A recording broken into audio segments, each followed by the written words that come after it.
main people in action research. It's a particular approach to action research that Jack has developed. And I know that in a minute Jack will stand up and, if I've told you anything wrong, he can immediately say, that was wrong. Tim didn't get that quite right. So bear with me. This is a slightly personal view. And in my view, Jack's work is a particular type of approach to action research. And it's particularly useful for education, although I'm sure it's useful for other things too. It concentrates, I think, very much on the person of the teacher or educator. And I suppose, possibly underpinning at least some of the work, is the notion that you can't change the world, but you can change yourself. And by changing yourself and your community around you, then you can make changes which ripple out into the world. I think I probably first met Jack in Croatia, because we both talking to a conference of teachers and advisors in Croatia. But that's not the only place where Jack's work resonates. It goes into America, it goes into South Africa, China, certainly into Ireland. I was just saying Australia. Australia, yeah. I'm sure there are lots of places, not just the English-speaking world, where Jack's work goes into and influences people. He's developed this notion of living educational theories, which are not just the mind stuff, you know, findings from other people's research, but the way that people embody, educators embody. You're smiling, so I suppose it must be all right. I must be roughly on the right lines. Educators embody their theory. So the theory is not just simply stuff you can put in a book and read, but it gets embodied through the person of the teacher within a particular place. Jack was influential in setting up something called the EJOS, which is the Educational Journal of Living Theories. Educational Journal of Living Theories, which I have reviewed for, and it's really interesting. And there are several reasons why it's really interesting. First of all, when you submit an article to EJOLTS, it will appear on the website in its raw state, and reviewers will be able to access it and read it, and the reviewers will comment on it. But actually, anybody who's just got a login for that, and you get a login for nothing, you just get a login by asking for it, I think, can read the raw state article. Anybody can then read the reviewer's comments on that article. Do correct me if I'm wrong about this. I know this because I was one of the reviewers. It's really helpful because you have to be polite. You have to be polite because the whole community around EJOLTS is going to read what you have reviewed. So you have to be nice to the people who... Now that's actually a very good thing, because if you've done the normal thing, every so often you'll meet a review which is crushingly unnice, and they're all anonymous. The thing about EJOLTS is it's all above board. It's not, none of it is anonymous. Then you can read the things that people have done to amend their work, and eventually it'll probably end up as a published piece, and you can read and you can track through from published piece back to the original, and you can see how that was changed by reviewers. The other great thing about EJOLTS is that it's not just words on a page. There are video clips as well in EJOLTS. So it's actually a very unusual sort of journal, and I think it's something which I think there could be more of in education. So anything else you'd like me to say? No, Tim, no, I think it's going to be. I'm looking forward to a good, a good time. No, thanks very much, Tim. That's really good. Could I just mention that Marie Huxtable there, as we do some of these sessions, we just turn the camera on myself because ethically we haven't asked your permission, so it won't be focused on you. So I'd just like you to know that. So it is actually just for our review of our own practice. And what I'd like to do, if that's okay, because I always really enjoy coming here, because it's an opportunity for me to review what it is that my own research has been doing, for example, over the past 12 months and where it's gone. And I always like to come back to the keynote that I gave here in 2010 to the 125th anniversary of Edge Hill, and really show you, if you like, how things are developing in terms of my own inquiries. Last week I was at the American Educational Research Association conference, and the Action Research Special Interest Group there is the second largest in ARA, I believe. And then I went on to the inaugural conference of the Action Research Network of the Americas in San Francisco, and it's a delight to see the spread of ideas on action research coming now into South America. A bilingual conference with Spanish as the language of the majority of the participants in terms of the South American context. And then yesterday I was at Dublin City University with their master's students, because they have me there as an examiner. And I'll show you where you can access some of the living theories that have been produced by their master's students, which, if you like, is part of what I've been promoting around the world. And it was nice to see Mark Schofield earlier, because Mark's going to Thailand next week. I go on Friday, and it was just by chance that we connected with some of the things that we're actually both interested in terms of supporting inquiry learning with science teachers. But before I go on to the, I just had that there as Tim was speaking about EJOS, and I'll come back and actually show you that later. But I wanted to focus on this idea that each one of us in this room, by researching our own practice and building up a valid explanation of our educational influence, not only on our own learning, but the learning of others, and also on the social formation in which we live and work, can make original contributions to knowledge that can be influential around the world, as well as locally. But before I do that, could I just ask if anybody's come with any either questions or interests that they would just like to bring into the room before we start, so I know that I've actually addressed them. I've talked to a few people, and whether it's the kind of the participatory research we were talking about earlier about literacy and that sense of empowerment, and I was able to say, well, I'll connect you to the South African Transformative Educational Studies project, which is looking at similar issues. When we were talking, was it the Senko group? Yeah.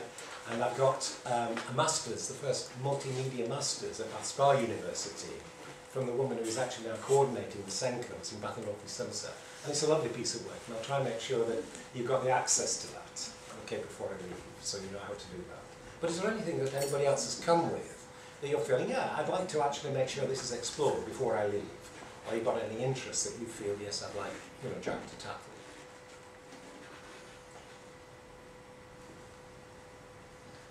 Can I ask a really naive kind of question that you may or may not be interested in? I guess what I don't understand is where living theories, something like living theories, would overlap with phenomenology or not at all. Yeah. Let me just see. I'd love to, respond to that. Are there any other things that you'd like me just to start with? And when you say it's a naive question, I don't find that naive at all. I think that is really fundamentally important. Any others that you feel that I could address? Within the dissertation I just finished for my master's, Vicky signposted me to the question of, if I'm undertaking action research and it's effectively into my own performance in my role as an admissions tutor, then the area of sort of the morality of that in some ways and the integrity of investigating or sort of researching into yourself. Yeah. And again, a really important question. Okay, I'll just take those and then I'll come back just to ask again, because, as I said, it's your questions that are really, for me, really important. Let me just say that notion of a phenomenology, which, if you're undertaking action research, I don't think you can avoid a phenomenological stance where you're trying to make sense of the experience from within the phenomena itself, which I understand to be one of the fundamental assumptions of phenomenology, going back to Searle. You can move it through Merleau-Ponty, with Merleau-Ponty actually focused on the importance of embodied knowledge, which is one of the great developments, I think, within phenomenology.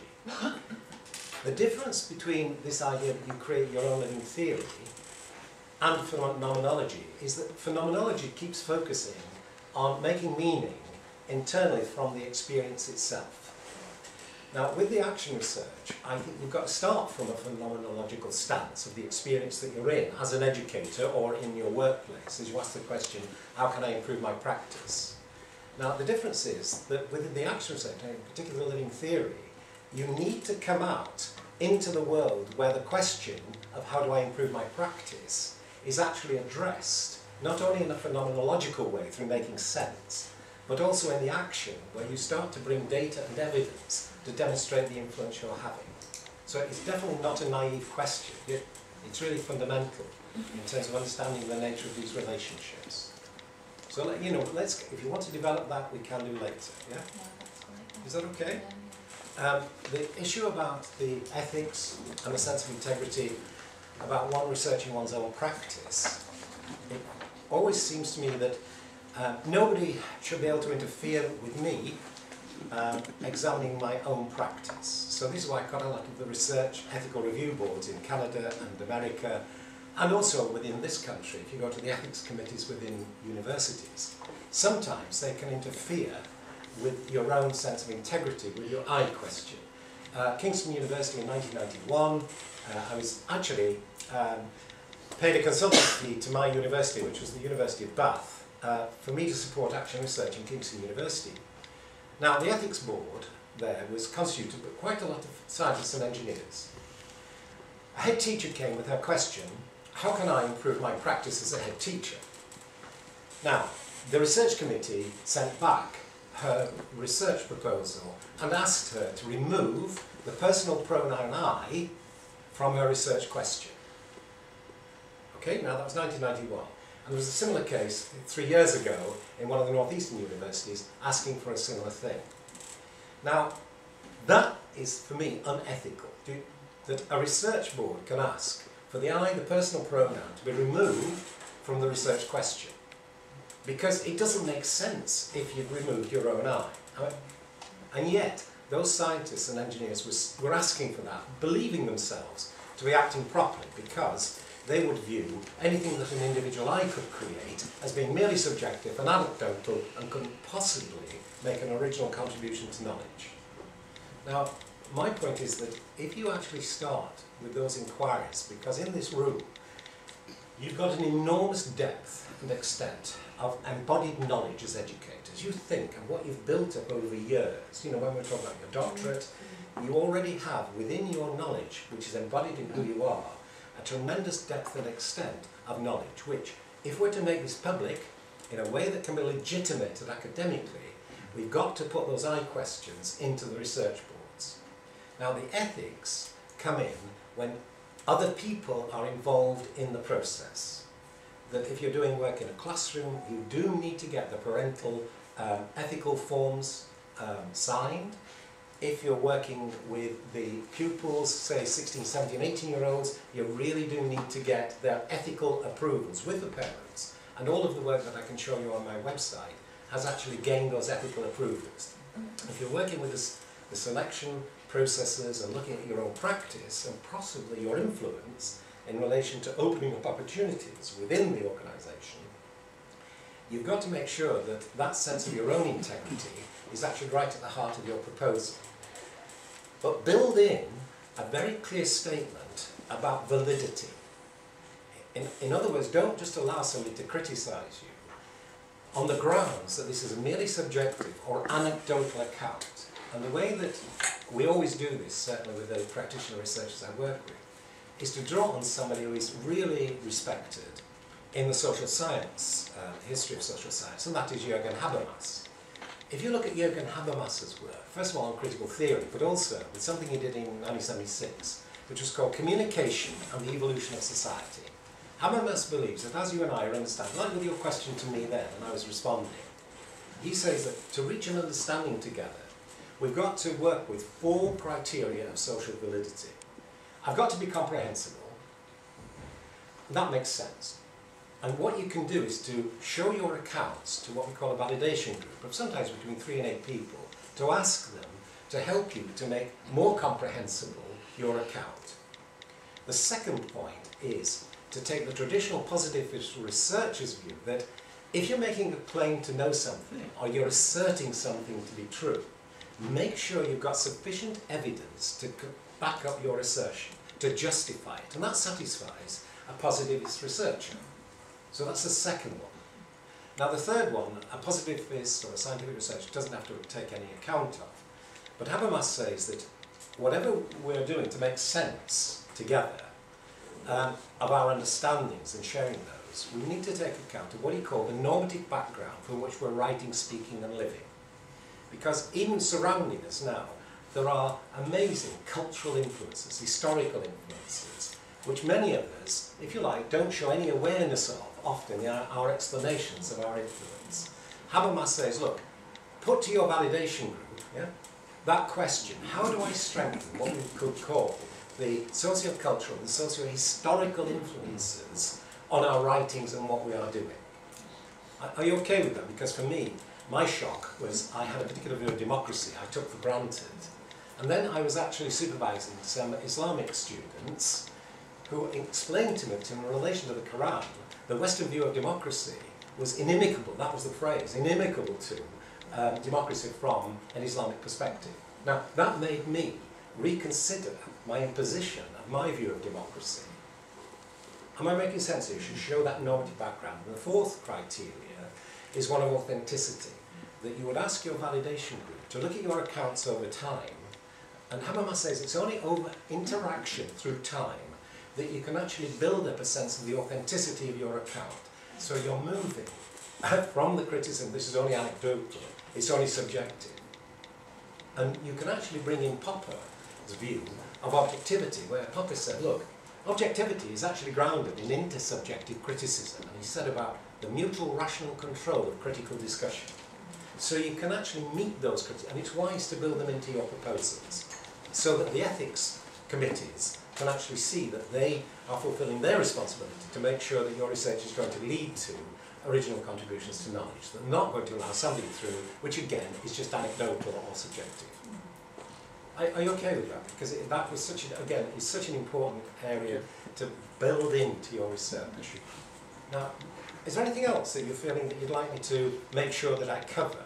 Because, as I say, what I'm hoping to do is just to show you where you can access resources which demonstrate how my own inquiries have moved on from that keynote I gave in 2010, and also what I've built on with other sessions that I've done here. Is there anything else that you're feeling, yes, I'd like to make sure this is actually covered in our time together? Can I follow up on your reply to John then? Yeah. Makes absolute sense in terms of situation you work for an ethics committee. Yeah. We're all in the world of the rep at the moment, so if, in terms of excellent research and quality of research, quite often things are graded down because they're parochial. So it's absolutely the anecdotal nature you've dealt with, how you can overcome the anecdotal nature, and Habermas is useful for that, or Popper or whatever. But how do you justify parochial research? It's often called parochial research, academic research, by external evaluators. First of all, you don't accept the sense of parochial. Okay? Now, the way you avoid that is to make sure that you integrate insights from the most advanced social theories of the day within your explanation of influence. And that's where that second and third criteria, do you remember that about the normative influences, the bringing in the socio-cultural, socio-historical? Because I can demonstrate with my research how, for example, a socio-cultural theory has influenced what I do. I can draw on the work of Edward Said in relation to a notion of colonialism, how I'm very aware of the danger of imposing these particular views on, especially in other cultures. Now, you've got a very serious problem in this country, and it's not just in this country, it's in the US as well. And that is that the assessment procedures that are being used to judge the outputs of academics are actually inappropriate. That we are being judged on the research excellence framework with a logical language which goes back to Aristotle, which eliminates contradiction from correct thought.